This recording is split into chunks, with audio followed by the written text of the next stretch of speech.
This is MJ. I'm an author, I'm an artist, I'm an analyzer. You can find all my work at mjmunoz.com. Welcome to Going Ultra. This time I'm talking about Ultraman Zett, the dub, episode 19, which I'm calling Ultra Ace. The actual name of the episode is The Last Hero. It originally aired October 31st, 2020. The director is Takanori Tsujimoto, and the screenplay was done by Toshizo Nomoto. So, first of all, I'm going to say I liked this episode. I enjoyed it. I watched it 2 times now, and both times I enjoyed it. And while it feels almost as if it's filler, there is a lot of good in it that I do want to discuss. So I will go ahead and do that. One of the first things I want to say, I want to kind of get the light stuff out of the way, is that this shot of what's his name? Best Star? Beast? That's not his name. Man, I forgot his name. The guy with the starfish stomach thing going on. Anyway, Bemstar, I believe is the name. Anyway, he's kind of a crazy monster. I haven't seen anything, well, anyway, he's kind of a crazy monster. It was weird that he was sucking up Wyndham's hand, and, like, you know, was he going to swallow him or not? He swallowed oil tanker, so why couldn't he swallow all of Wyndham? I think that would have been kind of cool and interesting to see, kind of a unique take. But one thing I really like is when they first show the fight between Wyndham King Joe and this guy, Bemstar, it's showing it on a storage monitor, and it's just kind of a cool effect, and then it goes into the, you know, regular camera being right on them view, which is good. I hope this doesn't bother the real Ultra fans out there, not like me, you know, not that I'm a fake Ultra fan, I'm not a super fan, I don't know all the stuff very well, but this Baraba being called the Hitman Terrible Monster, I got a couple problems with that. First of all, Terrible Monster is a terrible name for these Yapul synthetic created kaiju specifically for whatever this purpose is, or whatever the purposes are of Yapul. I guess universal domination? Yeah, I guess if he wants to conquer the whole universe, it's universal domination. Anyway, but Terrible Monster is a terrible name. I don't like that at all. It's from Ultraman Ace, so it's older, so I kind of get it, but it just seems like a bad name. Like, I would think even in Japanese, you know, whatever terrible is, you know, Bakenoto or whatever, like for monster, I would even think that sounds bad. So, Bakemoto, I think is what anyway, it doesn't matter. So I don't like the name. This guy's, you know, he's like a weird bison with like all these weird weapons and stuff grafted to him. I see where that's monstrous, and I see where it's terrible and he's a monster. I just don't like his name. But yeah, other than that, I don't really have too much to say about this guy, but he's kind of weird. Although it is, so one kind of cool thing is he calls and cries out to Ace, or when he recognizes, when he recognizes Wyndham as Ace, which I'll just leave it at that, he's saying, Ace, Ace, and his tongue is sticking out. So I thought, that's kind of cool that the voice actor chose to make him say Ace in a weird way, where it sounds like what you would say if you had your tongue sticking out. I don't know if you ever did that as a kid or not, but I thought that was kind of a cool, fun detail. And, you know, he's an alright monster. He puts up a good fight, I guess. But I guess, too, I do like the fact that Bemstar was scared of him, and that they took the time and energy and effort into giving Bemstar a I'm scared face, I need to run away. That was kind of fun. I was, however, very pleased by the appearance of Ace, because Ace is cool. I thought the choice for his voice actor to be kind of like deeper and gravelier and sounding kind of older was interesting. I definitely did not expect that. I mean, he doesn't need to sound youthful. Like, I think Zett has a youthful, he's not naive necessarily, but like a youthful, almost innocent sound. Maybe naive, because he's a funny guy. And he doesn't necessarily grasp things the way he should.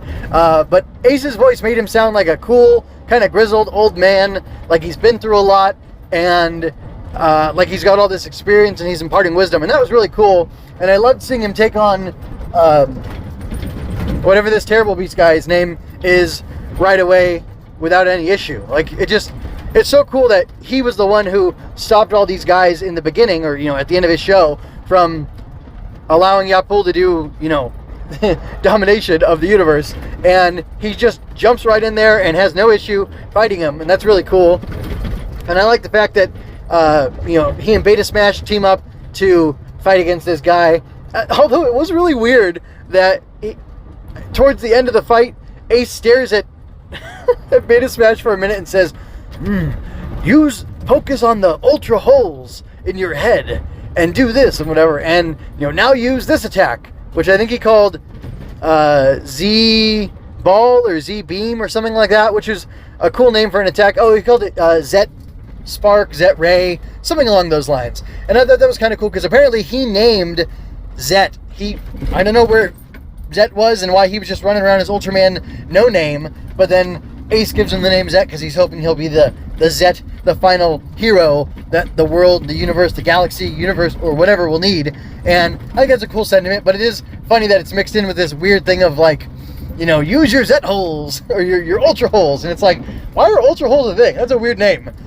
That's a really weird name.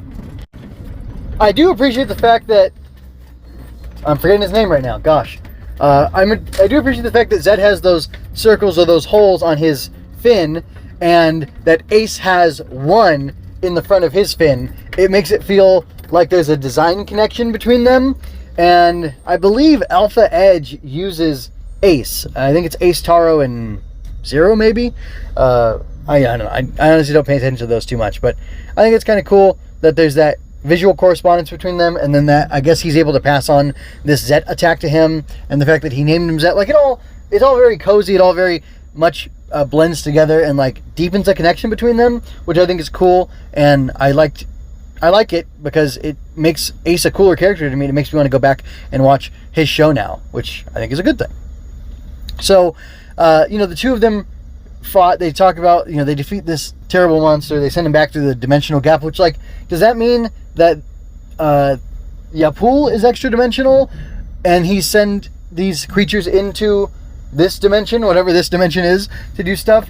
And Ace is also extra dimensional, or he's from this dimension, he's defending it from these extra dimensional threats. I can't quite tell. That's not something that I need to worry about so much. It's just kind of a curiosity and an errata. I'm sure somebody can help me figure that out, or I could look it up on my own, but somebody can help me figure it out. That'd be fine. But yeah, so I really liked the fight between them. I liked them tag teaming.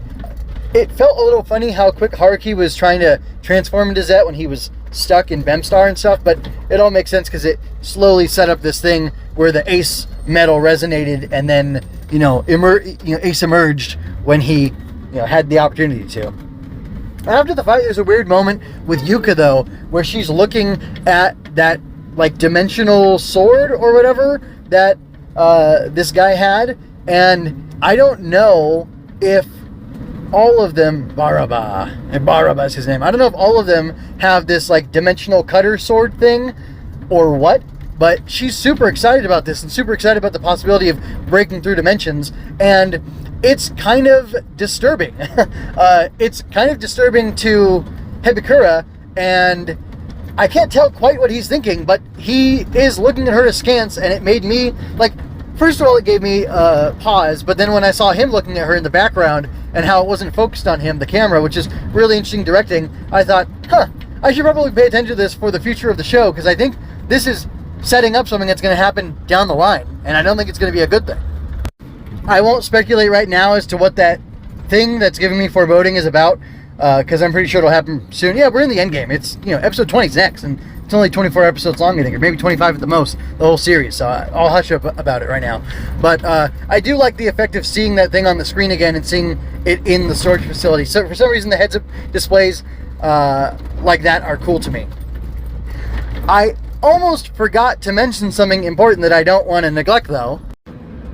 I was basically dazzled and charmed by the heroic, triumphant music, which I can only assume is the Ultraman Ace theme music, because it was so cool. I don't know, I mean, it didn't feel nostalgic because I've never seen Ultraman Ace, but it felt vintage, and I do like a lot of more vintage music, ballads, and specifically heroic ballads like Let's Go Rider Kick and things like that. They're really cool. Actually, the original Ultraman from 1962, right? That song is dope, and there's an English on the dub. There's an English version of it, and I played the dub for my kids, and they sing it, and I sing it, and like we sing it about each other, like make up little lyrics to it, and like it's a great song. And this one too is pretty great. I think if I'm remembering correctly, it goes something like this: ba-da-ba-dum, ba-da-bum-bum, ba-da-ba-da-dum, ba-ba-dum, and it goes on from there. But like, it's a very cool song. It's very exciting, and I really liked it. And I felt like the show just like took a moment and like said, okay, we're just going to enjoy this. We're going to enjoy the aceness of this appearance. And I thought it was cool for them to indulge in that. I really enjoyed it. And I mean, I think I think whoever was arranging the music really enjoyed it too, because they just let it play. And I say it was to very great effect. To very great effect. I want to say with much aplomb, but I don't know if I'm using that word right or not, but it feels like the right word to use at this time. So anyway, I'm wrapping up. If you want to look at right now the thumbnail of the episode for the audio only, you can check that out. And you can also check out the links to the audio only version of the episode by going to the website, looking in the show notes, and you can find that and subscribe so that you can get the audio release as soon as it comes out. The audio releases first, then the show notes. The audio only feed goes out first through the pod feeders, then the show notes go up on the website, and then the video goes up on whatever platforms it's on. So if you want it first and you want it now, look no further than the show notes, I guess, to find the links for that. So anyway, yeah, that was a lot of fun. I really enjoyed the episode. Like, I'm not sure what great thematic thing happened in it or what, amazing story was told, but it was a lot of fun. Although it does feel like it basically touches on the fact that Ultraman has to be a lethal protector to some extent, and killing is part of the job. And I like that Ace said to him something like, keep your guard up and don't stop attacking till it's dead, or like keep your guard up and attack till it stops moving, or something like that, which was like, that was a pretty intense statement from Ace, but it was cool. And I like it. And again, for the context of the show, it makes sense, because if you don't stop that aggressive attacker, who knows how many people will be killed, will be wantonly murdered by its bloodlust. So anyway, good stuff. I really like it. Anyway, until next time, folks, take care. This is MJ signing out. I hope you enjoyed that. Go to mjmunoz.com to leave any questions, comments, or other feedback you might have. There you can find all of my analysis, art, and fiction. I cover books, tokusatsu, comic books, anime, and more. Look around. You're sure to find something else that you'll enjoy as well. This has been a Story Over Everything production.